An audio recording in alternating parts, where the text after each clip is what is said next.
Welcome back to Calm Down, It's Just Football. Marcus Rashford to Arsenal. Let's talk. Rumours have started to swirl, conversations are being had, and having written a 3,000-word, 15-minute video essay on this 2 months ago, which I should have had the nerve to put out at the time but didn't, I'm sensing the tide might be slightly turning in terms of the public perception of the idea of Rashford to Arsenal. Just for context and personal transparency, this is a player I've liked for a long time. I've felt he could be suitable for us since about 2022 and have always rated the talent. So that's definitely biasing me here, 100%. But I want to say right at the top of this, I'm 85% sure this ain't happening. However, I'm doing this because I think there's a lot of value in this conversation, even if or when Rashford doesn't wind up at Arsenal. This conversation is the perfect catalyst, I think, to whatever you think of him and the links, drive a conversation about what we're trying to do this summer. Talking about him in various contexts up to this point has allowed me to formulate some ideas that I want to present now. You might be sat there saying, no, absolutely not. Stop bringing this up. And that's fair, but this video isn't particularly to convince you of Rashford to Arsenal. There's reasons for, which I'll present, and there's reasons against. But I do see some layers to this conversation that I think have been missed. Sometimes talking about what you don't want helps you understand what you do want. So let's get to it. The first issue with Rashford, and the first thing normally brought up, is the finances. Depending on who you believe, he's on anywhere from around £280,000, £290,000 a week to £800 million a day, but clearly he would be our top earner if he joined. Kai Havertz is our current top earner on £280,000 per week, according to Capology, although I'm never quite sure with wage data, because there's always going to be clauses and things in the contract we don't know about. I don't know why you tell someone how much you earn, so I always take it with a pinch of salt. Then there'd be the fee from United, and I have no idea. If Ornstein said they wanted 60 million, I'd believe him. If Ornstein said they wanted 120 million, I'd believe him. No idea. But, and this is my real point, I think football finances in the end are always ultimately decided by willpower. When there's a will, there's usually a way. There's definitely a realistic world where the following three things happen. First, Rashford is really convinced by Arsenal and sees it as a perfect fresh start, so he drops his wage demands or agrees to more performance-based incentives and clauses. And even if he doesn't drop his wages, I find it a bit of a weird objection in isolation. City, Madrid, Bayern, and so on all have multiple players on over £300,000 per week, even £400,000. Are Rashford's demands that high if he were to be an elite performer at Arsenal? Really? We can't sit here as fans and expect to compete with these clubs on the pitch, but also never accept that we'll spend the same amount on wages on a certain player at some point. I don't want to go down the full, it's not your money, why do you even care route, because healthy finances are important for the sustainable success of a club. But this is modern football, and we want to sit with the big boys. At some point, we will have to pay someone over £300,000 a week. Mesut Ozil? Second, from United's perspective, we know Ineos want to reset the club culturally, so I think it's perfectly realistic to imagine they might see Rashford as a perfect opportunity for a player they can cash in on with pure profit, especially with two rising stars in Garnacho and Diallo on the wings. United appear to be ridding themselves of 3 out of their 4 highest earners so far, so I don't see why it's outside the realm of possibility they might be feeling the same with Rashford as part of a wider reset. There may be sentiment on both sides as a Manchester boy, but that's not really what we're talking about. We're talking about what Ineos needs to do for the greater good. And Ineos are a business. Is Rashford a good look for them on the football output to expenditure axis right now? If they hire a new manager, will they want him? We praise our setup for the decisions on Mesut Ozil and Aubameyang, so why can't Ineos follow suit? And finally, say Arteta and the club did want him, Arsenal in a really healthy position financially, pre-sales, after a year in the UEFA Champions League. So, if the will is there on all sides, who knows? I think just going finances, conversation over, for me, doesn't really allow us to get to the juice of the conversation. Because in the end, it's about willpower, not just in this saga, but any saga. Now, for all of that to come together would be a real perfect storm. But I don't think it's about the finances, because there is a world where it could happen. The question is it this world? The second issue surrounds the player himself. Is he right for us? But let's take a step back. What are we really trying to do when we're talking about Rashford? Why are we even having this conversation? Why is his name coming up? If I asked you to draw up a list of things that Arsenal are missing from their front line, what would you say? It may come in the form of a striker or a wide player or a winger, this player or that player, but basically I think we're all missing similar things to some degree or another. A lethal goal scorer, some height and athleticism, an injection of pace, someone who cleanly strikes through the ball consistently, a forward who shoots from outside the box, other than Trossard, someone with an inevitable quality, someone strong in the transition to help us develop counterattacks, finishing quality, and a moments player, among other things. You might not want Rashford.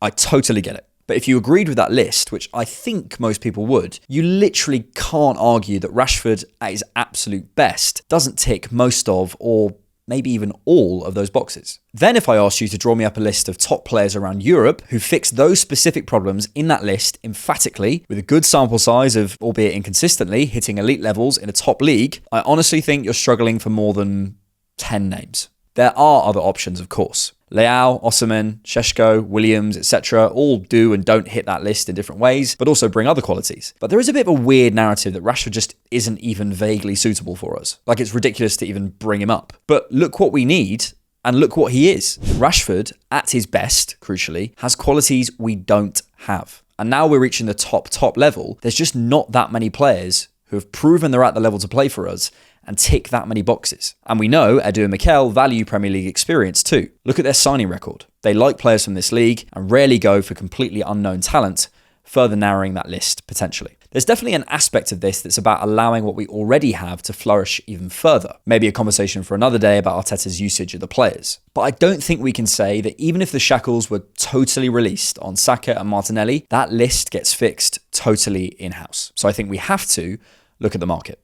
And when we do, we realise our options are limited by the market, so Rashford's name has come up, not as some weird fixation, but because he's suitable. Some people will say, maybe understandably, why are we doing another Save Me project? But here's the thing, we seem to be searching for this mythical player who has absolutely no concerns or problems around him. We're searching for our Kevin De Bruyne, our Salah. But they only became what they are now over time at the clubs they're at now. When they arrived at City and Liverpool, the perception in the UK was they were, quote, Chelsea rejects. They became who they are now by someone allowing their obvious talent time to flourish. Because there's question marks over every player. Osimhen, price, injuries, adaptability. Nico Williams, do we need someone left-sided? Is the output there, etc.? So forgetting Rashford for a second, I think there's a really important lesson here. The perfect player doesn't exist, so we need to decide what problems we want. The third issue is, I suppose as an umbrella, concerns about his attitude, his off-the-ball work, his behaviour, and so on. Honestly, I have no idea. I don't know him, and I don't particularly want to speculate. But I'll tell you one thing, I don't think he doesn't care. If you don't care about football, you don't do pre-seasons in Portugal the summer after scoring 30 goals for United. If you don't care about football, you don't get moved to tears by winning a cup. If you don't care about football, you don't make the sacrifices that Rashford and his family did to get him to this point. A brilliant read here in the Players' Tribune from February. You don't even clap back to Mark Goldbridge if you don't care. You just ignore it. Clearly he does care about football. And like in any relationship, as long as the care and investment are there, usually you can try and fix it. I rarely make sort of blanket statements, but I do think the idea that Rashford doesn't care about football is just unfair. What I think is going on is that the environment is wrong on and off the pitch, even if he does need to take personal responsibility for some incidents. But really, environment is king in football. Tactical environment, the players you're surrounded by, the dressing room, instructions. A player can look world-class one year and horrendous the next. So what's happened? Has Rashford just lost all his talent in the washing machine? Or take a talent like Paul Pogba. Pick any point in his career and there will be a different public perception of him. He's a promising young talent. He's not good enough for United. He's world-class in his day. He's only good for France. He's United's best player. He's a problem in the dressing room. He's a world champion. He's a drug cheat. Does the talent itself change? Does Paul Pogba's ability to do 50 keepy-ups or pass a ball change? No. That's all external. That's our view. Rashford's undeniable talent is there. It's about putting it in the right environment to thrive, as we've seen it do in less tactically secure, less stable environments than at Arsenal, many times at United. I believe he has the technical quality to play for us on the ball 100 times over. I mean, did you see that pass the other day? The off-ball quality is the question.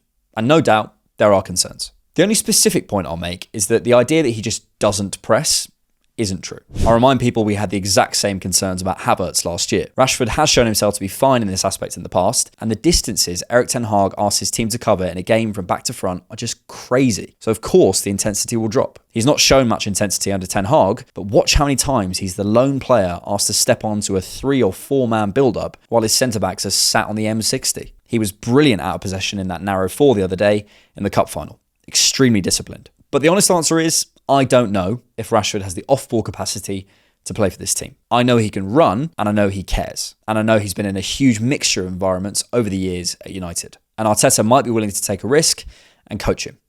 So let's see. Because how many times are we going to see this story play out over and over again under this manager before we realise that it's not about getting transfixed on what a player currently is. It's about seeing their skills and putting them in the right situations to flourish. Ben White, Xhaka, Ramsdale, Ødegaard, Havertz. So frankly, if Arteta does like him, as per the rumours, as James B from AFTV brilliantly says, Arteta has forgotten more about football than I will ever know. So I trust him. And by the way, even if Rashford was this horribly unprofessional player, we signed him, we made this huge error, how weak do you think our culture is that one person would completely tear it down? We've got Win the dog, for goodness sake. Joking aside, I just can't get on board with those concerns. And again, this all goes for any player we're trying to sign, not just Rashford. Environment is king. And we feel it ourselves. You're a different person and you do different things with your family, your partner, your long distance friend, your close group of mates. Different situations bring out different aspects of us. We might be funny in one situation, but feel like we have nothing to say in another one. We work harder in one situation, we shy away in another. We're more passionate or we feel less passionate depending on which situation we're in. We're social creatures. We're dependent on what's around us. And that's true in football too. We have to consider that when making signings, both on the positive and negative sides, because it could be negative too. But can you imagine dealing with the circus at United for nearly 10 years and not having to blow off some steam at some points? Would he leave United? Don't know. Is it too much of a risk? Maybe. Is he the perfect signing? Probably not. But who is? I'm going to get off the fence and say this. Marcus Rashford represents one of the few genuine options who could be on the market this summer for a superstar. What players in the league do you worry about the night before a game? For me, it's Salah, De Bruyne, and Rashford. He's scored in the last 3 games he's played against us. Might be worth signing him just to stop him doing that. And maybe I'm being charitable, but I think our desire to sit off against United at home and then step up a little away at Old Trafford was partly down to his availability, with him not playing in the latter game. And reportedly, Pep said he's the only player he'd taken his team from United. Some of the finest minds in the game rate him seemingly, even if @Guna434 thinks he's rubbish.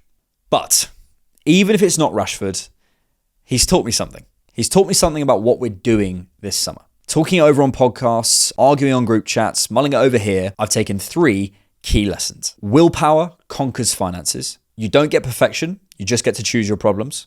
And environment is king. He probably won't come to Arsenal. But if he does, who knows what else he might teach us. If you like The Different Knock, you can support us on Patreon monthly, or you can buy us a coffee.